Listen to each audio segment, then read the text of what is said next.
Hi, I'm Dr. Philip Kern, and I'd like to tell you about our study on beige adipocytes.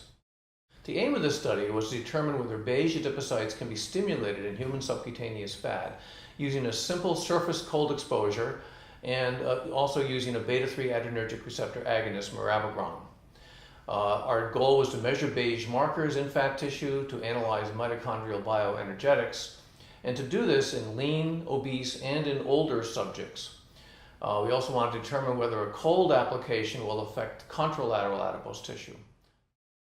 Our methods are to first recruit lean and obese subjects, and these participants first have an adipose tissue biopsy at baseline. And you can see an example of an adipose tissue biopsy here. Here we're taking a biopsy from the thigh. We also take an adipose tissue biopsy from the abdomen. Then we apply an ice pack to both the thigh and the abdomen for 30 minutes per day for 10 days. Shown here is a subject icing his thigh and abdomen. As you can see, the subject is comfortable during this time, and this could either be done in our unit or can be taken home and done this at home. This can be done at home.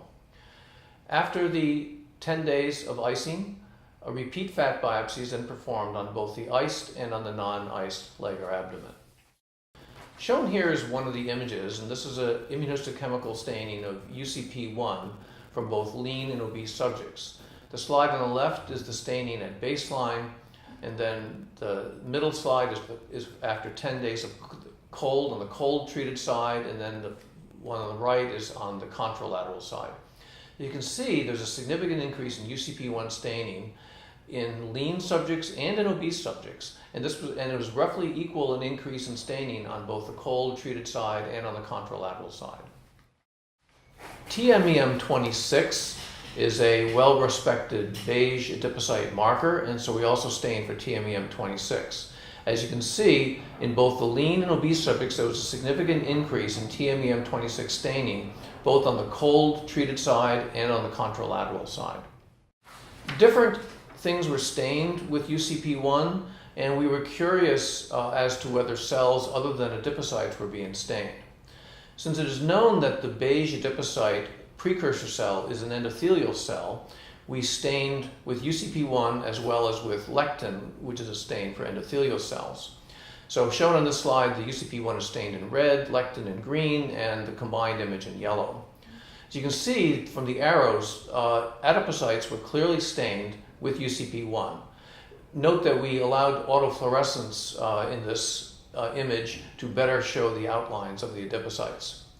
In addition to the clear-cut adipocyte staining, also there is some staining of vessel-like structures as shown by the yellow merged images, which clearly indicate the combined staining of UCP1 and lectin in endothelial cells. Studies on mitochondrial bioenergetics were performed. From the abdominal adipose tissue biopsy, we had isolated mitochondria, and then these isolated mitochondria were then examined in an oxytherm device to look at oxygen consumption under various conditions.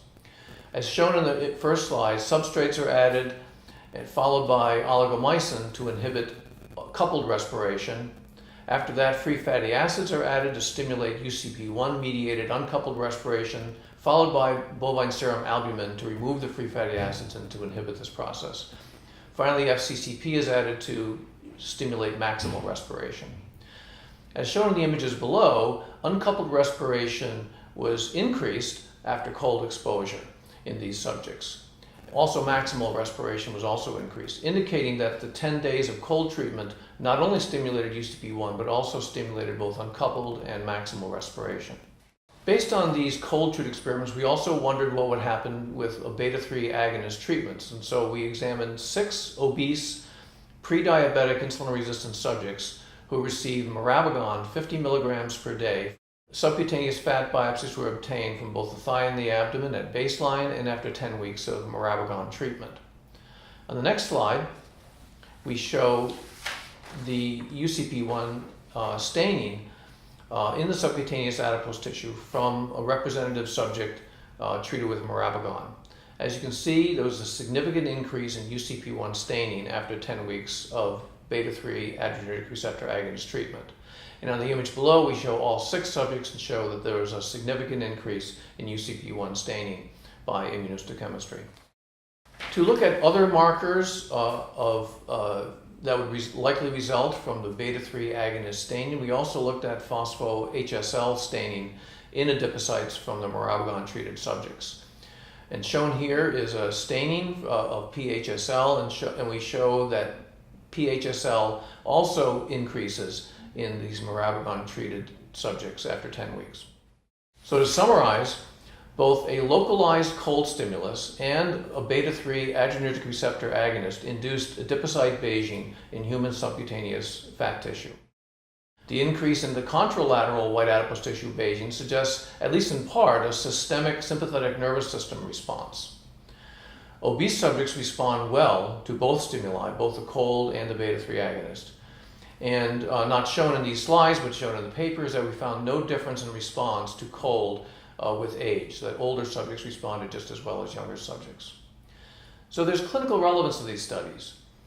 The target audience for metabolic disease tends to be older subjects with prediabetes or diabetes. And these studies would suggest that these subjects may benefit from interventions designed to increase beta-adrenergic receptor signaling. I'd just like to acknowledge the funding for this study, and thank you.